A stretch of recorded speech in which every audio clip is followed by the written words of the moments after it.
Hello and welcome to Talk Spooky to Me, the Ghost Story Guys mail show. I'm Brennan Storer. I'm Paul Bestall. And this is our opportunity to hear from you, our listeners. Paul, my friend, how are you doing? I'm very well, thank you. Life is good. It's warming up. We're doing okay. We've still not had any snow. Things are okay. Fabulous. It is warmed up here too, for which I am deeply grateful. I don't have to be wearing a full suit every time I walk around my apartment, which is lovely. Yes, I'm down to one hot water bottle at night now. Yeah. Rather than the vast inventory that was before. I don't have a kettle, so hot water bottles are no good to me. Well, that's a very strange North American thing. It's funny. We have one in Victoria because I used to drink a lot of tea, but when I moved to London, obviously I couldn't bring anything. And Nick uses the kettle, so I'm not going to steal the kettle. And when I got here, I bought a Keurig machine and not a kettle because I only have a certain number of outlets, and I made this executive decision. And don't get me wrong, I'm saving a lot of money on coffee. However, no hot water bottles. I saw a meme the other day when somebody went, oh, British people laughing at Americans when they hear about them microwaving their tea. And somebody underneath went, what, are we supposed to drink it lukewarm like they do in England? And I was like, have you never heard of a kettle? Do you know how kettles work? It boils when it reaches 100 degrees, which as far as I'm aware isn't lukewarm. That is the work of someone who has heard you have warm beer and just extrapolated this for everything you drink. Like the English people have painfully sensitive mouths. Yeah, we don't have warm beer either. No, I know. But that's what people over here are told. They drink their beer warm, and I've never had a beer long enough for it to go warm. Just before we get to the email, because of course that is the point of the show, I was at a pub last night, and there was a birthday party happening in the other half of the bar. I watched this birthday party go from a bunch of 30-something women gleefully singing Blink-182 and The Killers to just before 1 a.m., one of them saying to the other, look at me. Look at me. I fucking hate you. It was amazing. There are times where I miss my drinking days just for being involved in things like that. But I got to be on the periphery of it, which is honestly probably better. Yes, I'll be looking forward to my first venture to the pub this year and next weekend. Oh, very nice. Yeah, I've done dry January, not because I wanted to, just haven't gone out. And I don't drink in the house, unless it's a special occasion, like Eurovision. Well, yeah, understandably so. Which we're going to win this year. Of course, naturally. Humor him, folks, he needs this. Yeah, we're entering somebody that people have heard of again. Robbie Williams. Years and years. Is that a band?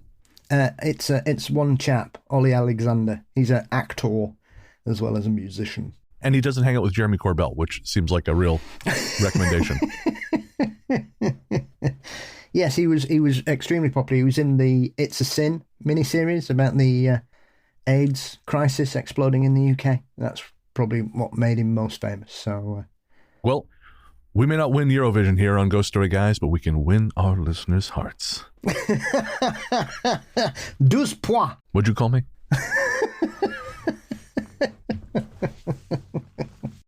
It's time to check the mail.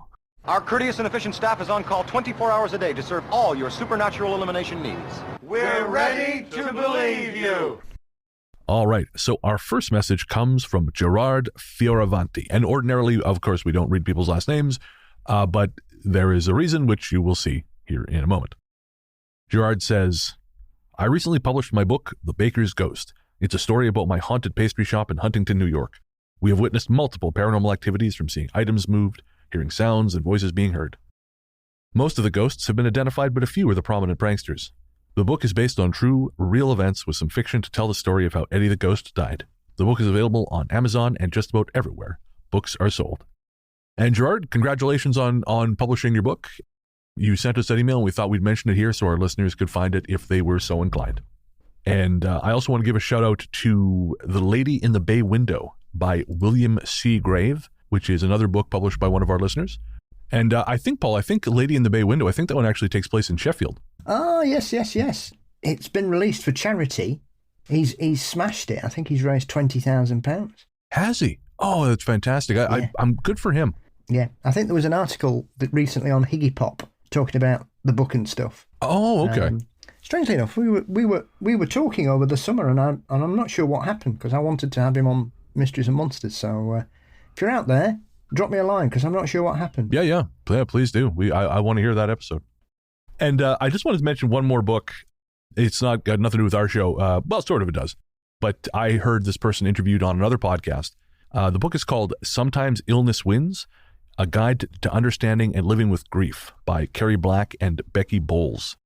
And it is just a sort of a guidebook on dealing with grief and what to expect, what to kind of expect from the people around you, from your body, from your mind. It sounds like a really good resource for people who are working through grief. So I just thought I would mention that here as well. And we've had some requests to keep putting things in the show notes. So if you hear about a book or a movie on the show, we'll do our best to put it in the show notes, and you'll find that at ghoststoryguys.com. So the show notes for every episode, they're in your podcatcher, but different podcatchers format them differently, and some of them look like garbage, which drives me fucking nuts.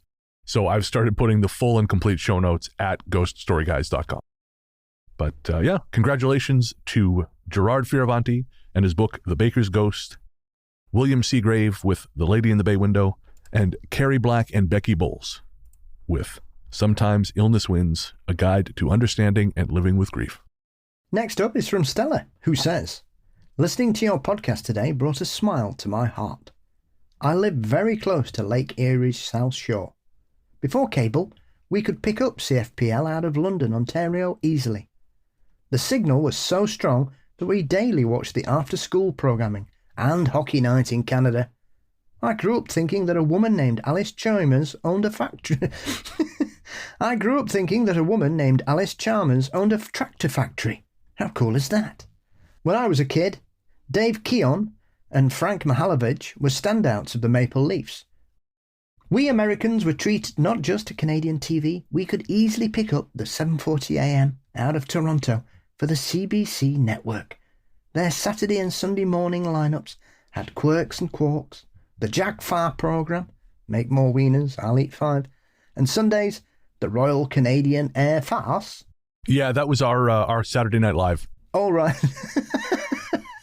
Gonna say that's a bit personal.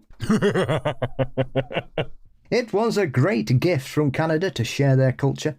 Can't say I would watch all 19 seasons of Murdoch Mysteries, but I had friends and family on this side of the lake who were avid fans. Thank you, Brennan and Paul, for bringing back those golden memories. Well, thank you, Stella. I'm half of those shows. No, not half. Most of those shows I've never heard of. I have to be brutally honest. The Air Farce I'd actually forgotten about. We had two shows like that. We had the Air Farce, and then we had This Hour Has 22 Minutes. And I remember them being on, and I remember a few of the gags, but they weren't something that we watched regularly because, again, Canadians are terrible at watching Canadian entertainment. Paul Gross could be standing behind me right now with a knife in his hand. I wouldn't see him. Yes, well, other than Murdoch Mysteries, all of that message was like Latin to me. Did you guys get, and we might have talked about this, did you guys get Degrassi? Yeah, we got the kids of Degrassi High or wherever it was. Okay, yeah. But I was one of those children that didn't understand the appeal of watching other children at school as entertainment. I was like, well, I hate going to school. Why do I want to watch other kids going to school? I hate them. I hate my school. I don't want to watch anybody at school. Show me a dragon. Fuck off. Paul, show me a dragon Bestel. I get it. Oh, let's watch Grange Hill. No, let's not. I never watched it either. I didn't give a shit. As you like you say, I watch people at school. But I went to go see what was it? Oh, I went to go see The Shining at Highland Cinema here the other night, and they announced their upcoming slate of special features prior to the show, and they're doing a special. They're going to watch, I think, like a Degrassi movie from whatever time period that was, and they're going to have two of the stars there doing a meet and greet starting at 5:30, and then a Q&A after the movie. And I'm kind of curious. Like, again, I know fuck all about Degrassi, so I'm considering going, but I'm also worried that I'm going to run into one of these people and not know who they are and terribly offend them. Apologies to anybody who appeared in Degrassi High who listens to this show. Yeah, it's entirely possible. You are Canadian icons. I am not insulting you. I just don't know who you are because I didn't watch your show.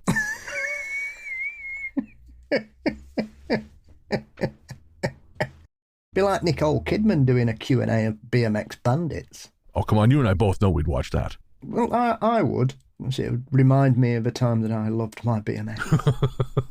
I just imagine her doing the commentary for BMX Bandits, and it's just primarily her saying, "How'd you get this number?" We've moved on. Yeah. See, I wasn't going to do the Australian accent, Paul. Bonza. Oh boy.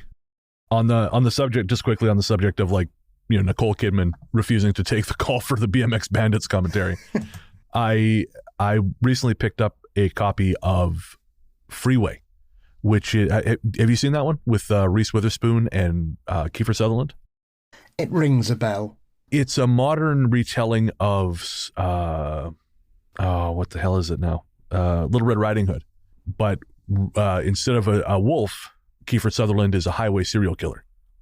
It came out in '96, and it's actually, I'd never seen it before. I just happened, it was released by Vinegar Syndrome, which is a distributor whose work I really enjoy. I happened to be in their physical store in Toronto. They had it there, and I thought, well, fuck it, let's buy it, we'll give it a try. I always meant to watch it, and I loved it. But it's a bizarro movie, and it was one of Reese Witherspoon's first starring roles. Yeah, it will have been mid-90s, yeah, because he was in a really bad film that some people think's a cult classic with Sarah Michelle Gellar and the man that cannot act, Ryan Phillippe. Oh, Cruel Intentions. That's the one. Was she in Cruel Intentions? I forgot about that. Yeah. She's the victim, isn't she? No, she's the one they're manipulating. That's Sailor Ward, I think. No, I'm sure it's Reese Witherspoon. Google it, bitch. I'm going to the Google. We're taking this to Dad. Oh, the internet's down. I can't tell you. We can't look it up.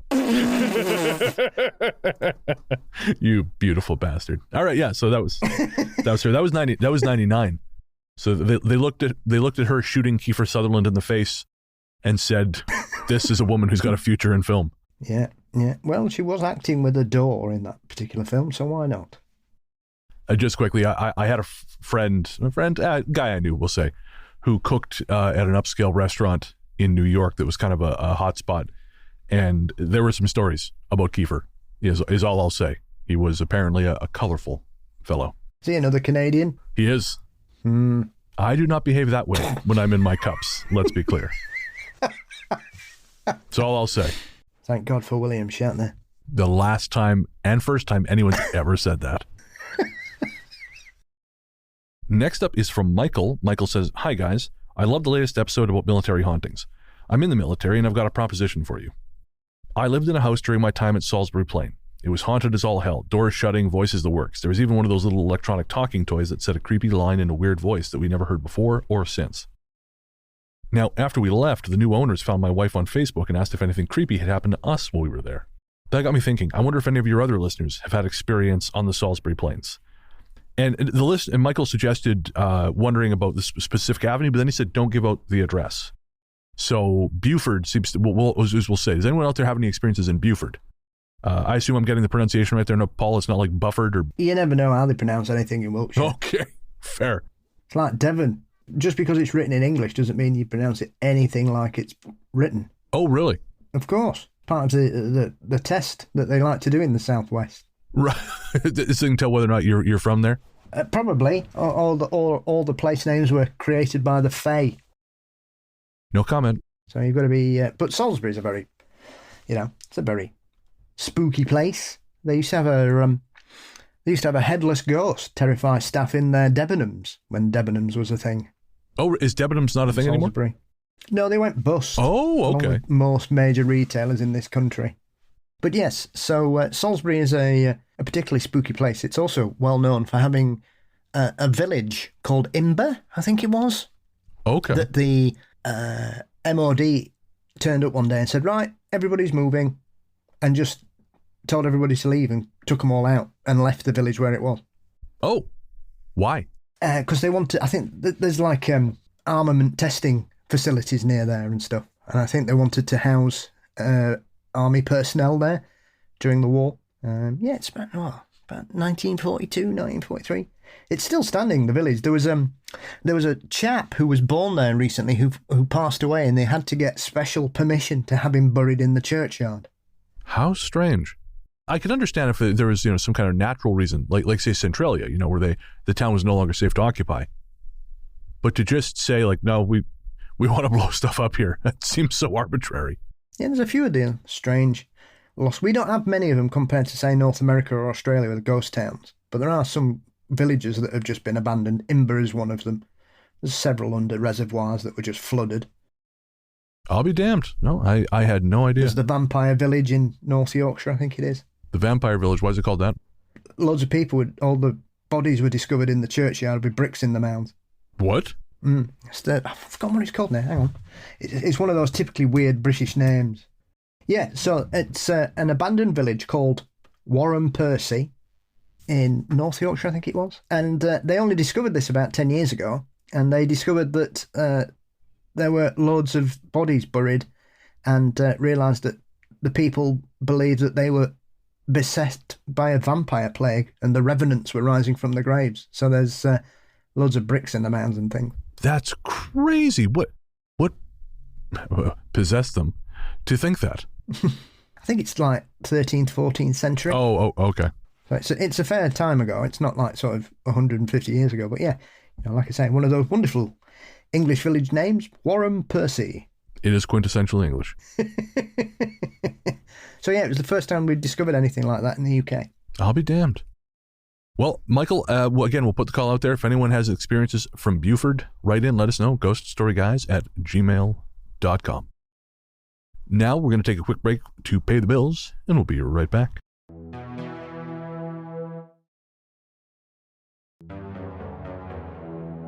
Next up is from Anonymous, and this is the listener who submitted the story that inspired our second military episode, The Man in the Chair. If you haven't heard that episode, if you're new to the show, make sure to check it out, Haunting in the Military Part 2. It was a really, really fascinating story of what appeared to be a jinn encounter in Helmand Province in Afghanistan. So Anonymous says, "Thank you so much for reading my story on the show. I listened to it at least 3 times over because honestly, even though I experienced it, hearing someone else tell it made my experience feel vindicated and helped me feel some closure. Like I said, I never even talked about it with the other HM who saw it because he clearly gave signals he just wanted to be done with it. For that reason, I kept it pretty mum, and to hear it myself out loud, it was a way to process it and help me realize what I experienced was actually abnormal, almost like therapy. Just like some of the grim shit you see in emergency and combat medicine, you get desensitized and it takes someone else telling you that these experiences are not normal and you aren't supposed to be used to it. So, thank you. I hope some people write in and maybe help you give some ideas and possible alternate explanations. I'd honestly love someone to debunk it, truly. I'll make a one-time donation to the show to thank you for the free accidental mental health session you dudes provided for me. Secondly, I have to say that your description of London, Ontario water being like hobo piss filtered through a jockstrap made me laugh out loud, but probably deserved its own content warning. Not only did you paint a picture of the taste, but also the smell, so thanks for that. Sounds like you need a Brita to take a damn shower in. Loved spending my spooky season with you guys. If you're ever in Maine/Northeast US, give a holler. I'll fix you up a nice supper with some local brews. Well, thank you, Anonymous. And yeah, the water here is the shits. And I don't know if it's a whole city or if it's just my building, but it ain't great. So I've got a Brita filter in the kitchen, and I actually have an inline shower filter as well, so it no longer smells like I'm showering in said hobo piss. I was going to suggest using snow to use for water, but you don't want to end up in a similar kind of scandal that Drew Barrymore recently found himself. What did she... the scandals involving snow have to be the least of her problems, but do tell.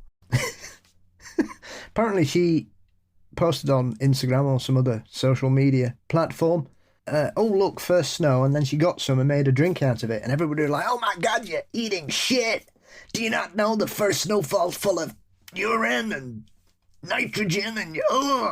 And so this whole conversation started about when is the best snow to eat, and apparently the first snowfall does tend to be full of chemicals and dirt and stuff. Interesting.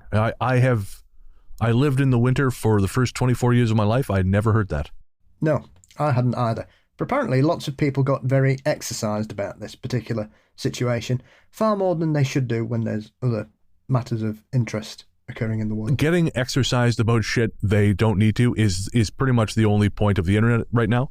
And I've stepped back from social media a large degree because I can't I just can't do it. It's just a bunch of people being pissed off about things. I mean, sure, some things absolutely deserve to be pissed off about. So other things, no, you're farming outrage, and I just don't have time for it. The only advice we were ever given is just don't eat it if it's a different colour. Yeah. Again, considering what her show did during the strike, eating snow is the least of Drew Barrymore's problems. Or those ads she's doing for whatever mobile game it is. Look them up on YouTube, just to kill whatever joy is left in your heart. She's doing ads for some mobile command Android game or so. I don't know. Anyways, it's not great. Yeah, there's lots of people turn up on that. Kate Beckinsale's doing one at the minute. Is she? This is why we can't get any of these goddamn ads, because all these celebrities who are having a hard time are glomming them up. Because we actually did a prospectus for a mobile game a while back. We didn't get it. And I'm sure there's Kate Beckinsale's over there, counting her nickels. Well, if it's not Angry Birds, I'm not bothered. I don't want to play it. I just want to cash their checks. Basement Monster has needs. Sounds a little too much like metaphor for my taste. Yes. Well, he can deal with his own needs. I'm not. That's fair. Lisa from the Dreary Midnight podcast writes to say, so on the Military Haunting podcast, you mentioned a potential Goatman Bridge.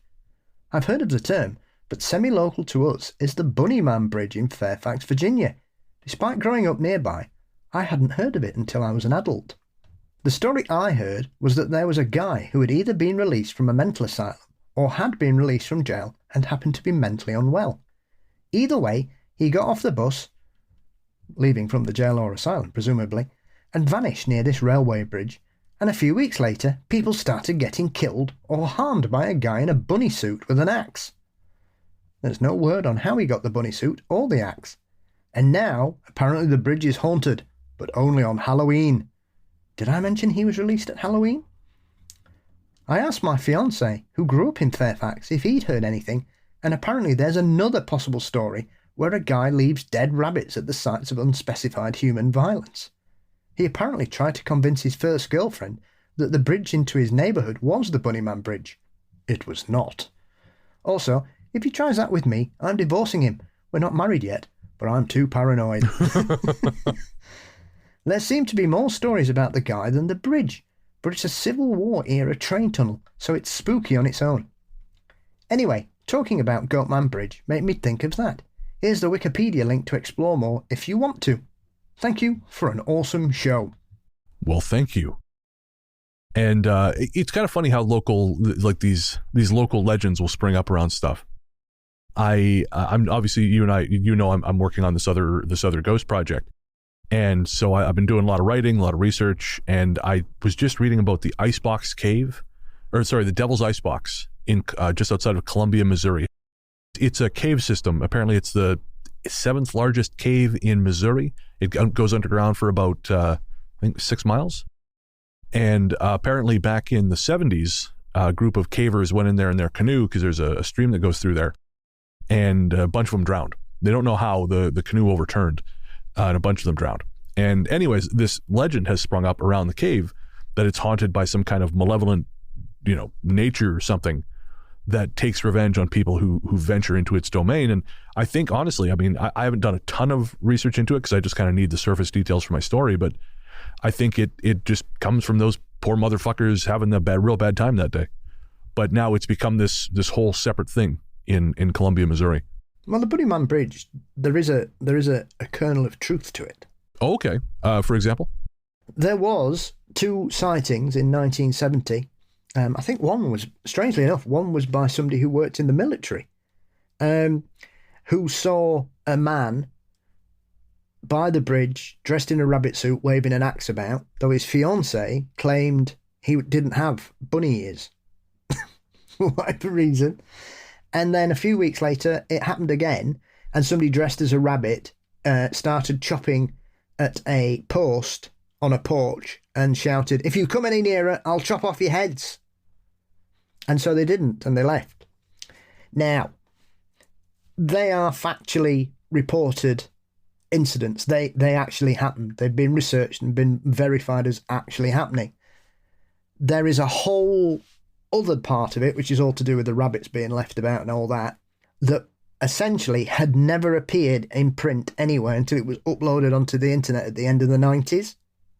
It's a complete work of fiction, which is one of those urban myths, has now taken on a life of its own, even being reported by Forbes, which claimed to have all this backstory and everything, and every single location that was mentioned in it never existed. No shit. So, the 2 incidents happened, 1970, everything else is bullshit. Yeah. And I think that's the case with this icebox cave. Because again, there was the drowned cavers in the 70s, and a kid in the 86, I think, got trapped under a boulder there and almost lost his legs because it took him hours, and it was a real touch and go to get him out. And again, I think just ever since then, there's been this legend. Because the one story I found, and actually shout out to our listener Zoe, who I've not mentioned on the show before, or I mentioned her in the past, but like she sent in this incredible trove of over 20 years of ghost stories that she had been collecting, and it just extraordinarily valuable. And this one story wasn't a ghost story, but it comes from that cave, and I think it kind of helps feed into the legend, because this kid and his buddies went there back in 1980, and they were way in there with their flashlights, and then all of a sudden this luminescence came up from a pool in the ground, and they started losing their minds, and these things breached the surface of the water, and they just started going crazy. And then they realized it was just cave divers coming back up. But the reputation of the cave was such that it just drove them mad with fear. And again, you wonder how many of these things are these accumulations of stories. I've heard enough real terrifying stories about people dying in the cave systems in certain parts of the United States. I'm not even bothered about the ghosts. No, that's it. I require no convincing to stay above ground. I'm going to be spending, as I understand it, a lot of time underground. At some indeterminate point in the future, I'm in no hurry to expedite that process. Especially that one about that chap who got stuck and he was basically wedged there and they just had to leave. Yeah, nutty putty. Ooh. Yeah, that's a bad scene, man. I think a long time ago, and we've talked about this before, but we actually had a listener who was in nutty putty in the days leading up to that. And one of their friends was actually driven half mad with fear because she kept hearing a voice saying, "One of you's going to die. One of you's going to die." And so they fucked off out of there. And of course, they were all fine. But I want to say a week or two later, this fella died upside down in that cave system. So who knows? But caves, not a great place to hang out. Leave caves for Batman, folks. Leave caves for Batman. And Bigfoot. Yeah, and Bigfoot. Yeah, they have a timeshare. Yes, they do. Now there's a wacky sitcom I want to see. Bigfoot and Batman will be right back. Bigfoot, we have to talk about you cleaning up after yourself. Don't you say that to me. Oh, you know how I feel about my parents. Anyway, boy, we went way off the rails there. And so, was that still a not? No, that was Lisa. Thank you, Lisa. And our last letter this time around comes from ZT. ZT says, "Hey, I'm way behind, but I just listened to the new episode. You talked a lot about the trauma kids have with not being believed regarding supernatural experience and how parents say kids are tough and write it off. Even if their experiences are entirely in their head, a dream, or not part of normal reality, they still need comfort. The cause of the experience may not be paranormal or what the kid thinks it is, but it is still a real experience. It is still something that terrifies them, traumatizes them, and affects them. Quote, real or not, the kid needs comfort and reassurance that you believe them and will do what you can to keep them safe. I fall on the skeptic side. I've had experiences I can't explain. I fall under trying not to believe without reliable evidence, which by its nature means science can't explain something if it is truly paranormal. That doesn't mean all the stories people have seen aren't them explaining their experiences to the best of their ability. The experience is real. The cause of the experience may not be what they think, but in order to be a safe space for others, especially kids, you have to believe that their experience is real and take it from there. When I'm sober and not pissed off by people discounting the real trauma kids experience at night, I'll share some of my unexplainable experiences. I have suffered chronic nightmares my whole life. Very few do I even think have the possibility of being something paranormal, but they're still frightening. I wake up screaming. My mom is the kindest person to have ever lived. She would never intentionally hurt anyone, including people who have deeply hurt her. I've had dreams during depressive episodes where my mom said things that her real-life counterpart would never feel, let alone say. These dreams were so vivid I woke up crying. I had to call her because I needed to hear her comforting voice. I needed to hear her say she loved me. Even in that moment, I knew she didn't believe the things she said in my dream. I just needed to hear her confirm it wasn't true. I am 34 and have called her in the middle of the fucking night just to hear her calm, comforting voice because of a dream thought up by my subconscious and insecurities. I'm nearly 35 and have lived alone for over a decade. I still need my parents to reassure me when I'm scared. Why wouldn't literal children? Even if the parent is correct about the cause, their child needs love and comfort. If there is something paranormal, then they need the same. Sorry for the mini rant. I just wanted to say that. I don't think most people lie about what they experience. I think many are incorrect about the cause, but most are honest about what they experienced. That is the value of sharing these stories. Real or not, there is so much they have in common. There's a reason for that. I love your show and I've listened on and off for years. You take a great approach. You don't embellish or discount someone's experience. I can't remember if it's in the episode title or an episode or two before it, but you said that you didn't agree with the listener's conclusion, but since they were at peace, you weren't going to argue. I agree with that approach. We agree that the experiences are real. We may disagree on the cause, but I admit it's not something that can be explained. There is harm that comes from a lot of beliefs, but you aren't promoting that. You're sharing people's stories. I enjoy listening to you both. I mainly listen as I paint, which makes me get behind when I don't paint as much. Have a good one. ZT. And thank you, ZT. That's really lovely. I really, really appreciate that. We do our best. Like on the subject of something being real to them, I remember my grandmother, she's long gone now, almost actually 20 years this year. But in her final days, she was living at home and she was on pain meds. And one day my grandfather went in to go check on her in the morning. And she said, "When is this thing?" He said, "What?" She said, "When is this thing? When do we have to do this? How much time do we have to get ready?" And he was genuinely baffled. He had no idea what she was talking about. And apparently the pain meds had caused her to hallucinate that members of her family had come in and were mad at her for her behavior. And that we're going to have a big family brunch to finally have it out about all these terrible things she'd allegedly done. And it seemed as real to her as my grandfather did in the room in that moment. And it took a while for him to convince her that, nope, there's no brunch. I mean, it probably could have been. She wasn't great. It's a story for another time. Clearly the subconscious creating a scenario for her to try and deal with her own guilt, perhaps. Now that I have a lot of distance, 20 years worth of distance from her death, I kind of wonder that. There was a lot of complexity to that relationship, which I'm not going to get into on air. But I do sort of wonder if there was an awareness of this, because she was very much like an old school matriarch, old school Italian matriarch. She kind of ruled the family with all the good and the bad that implies.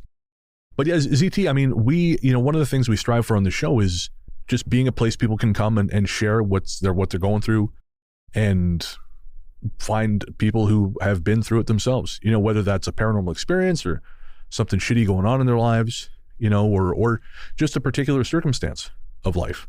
It's funny, actually, I heard from, I'm sorry, Sonia, our listener, Sonia. She posted about one of our episodes on Instagram recently. And she basically said, hey, I kind of have drifted from the show for a long time, but I've come back and I'm really enjoying it. And I said to her, I get it, because that's sort of how the show works, like with anything. I think you kind of connect with something during a particular point in your life. It provides you something you need. And then you sort of connect with other things and you sort of move away. And I think that's just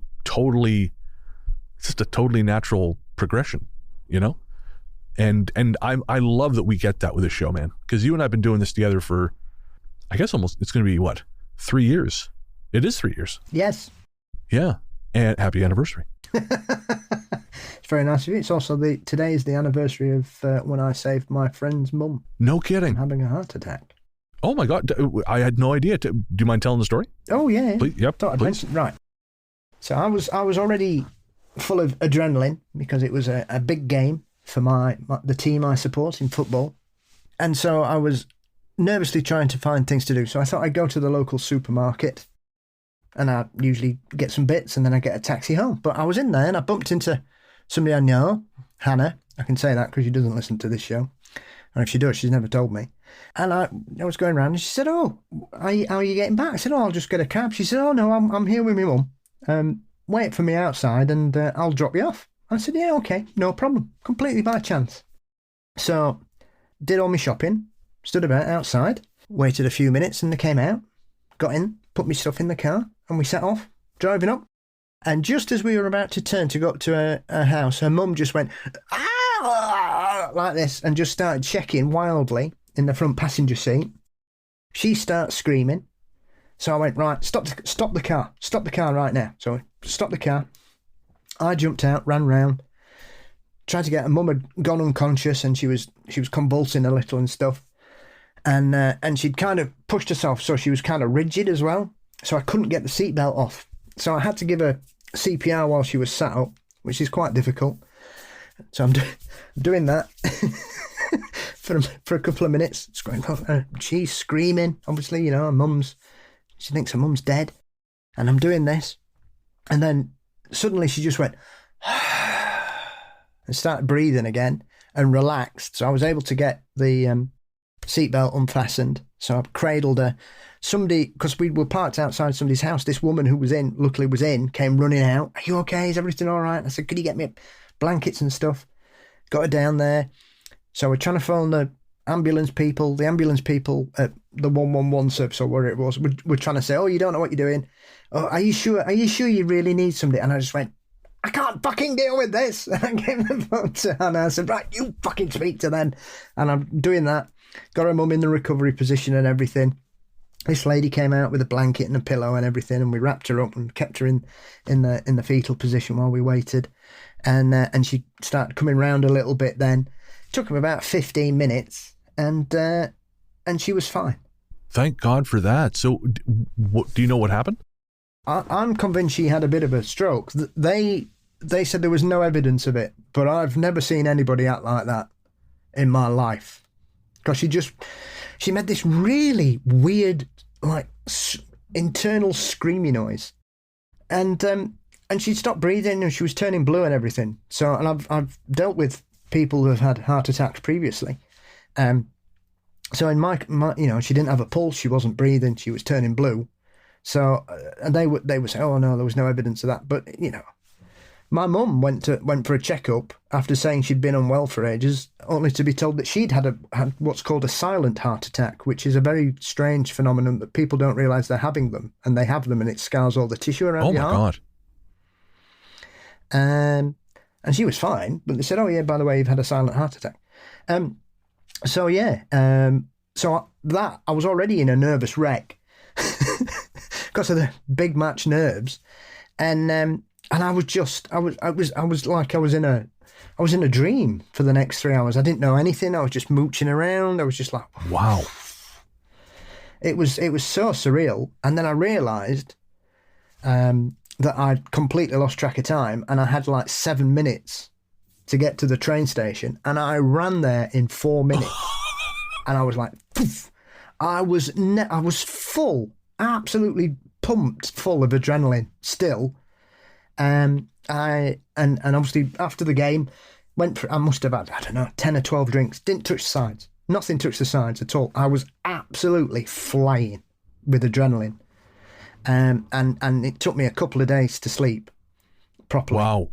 It was crazy. Luckily she was fine. She made a full recovery. That's incredible. And it was just by chance. Was it though? You wonder. Well, that's the thing, you know, as Jim Harold would say, too much of a coincidence isn't really a coincidence, you know? So, like I say, it was, I decided at that particular time I was going to go to the shop and somehow bumped into them at the same time, and they offered me a lift and I waited for them, because if not, she'd have died. Goddamn. Yet another reason the world is better with Paul Bessel in it, in case we needed any further proof. Well, ZT, not only did you send us a brilliant email, you helped us hear that story. So thank you very much. And thank you to everyone who wrote in. We love hearing reading your emails, hearing the voice notes you send. And you can always do that. Record something on your phone, send it to ghoststoryguys@gmail.com. If you ask us not to play it, we won't. But otherwise, we will play it on the show. We'd love to play those. And thank you. Thank you for listening. And of course, we do have a musical guest. But before we get there, Paul, where can everyone find you online? You can find Mysteries and Monsters across all social media platforms and podcast safe spaces. Fabulous. I'm Largely the Truth on Instagram, Threads, Blue Sky, and Letterboxd. And you can find my horror movie show, Weird Together, everywhere fine podcasts live. We have a returning musical guest on this episode. In fact, for the next 3 episodes, which is sort of a theme. We have a trilogy of story episodes coming up too, but we'll save that. So we played a track from DJ Greco Ray way back on our second Talk Spooky episode, The Tao of Tie-Tying, and she is back with not only a solo track, but 2 collaborations that we will be sharing on upcoming shows. Tonight we're going to feature her solo track. It is the brand new single, Reality, and if you like what you hear, you can find more of DJ Greco Ray's music by searching for Greco Ray on all your music streaming platforms, or by following the Linktree link in the show notes. Thank you, as always, for listening, folks. We will see you next week for episode 180, whatever the hell it is. I forget already. And until then, we will leave you with Greco Ray and Reality.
to be when there's no way for us to see.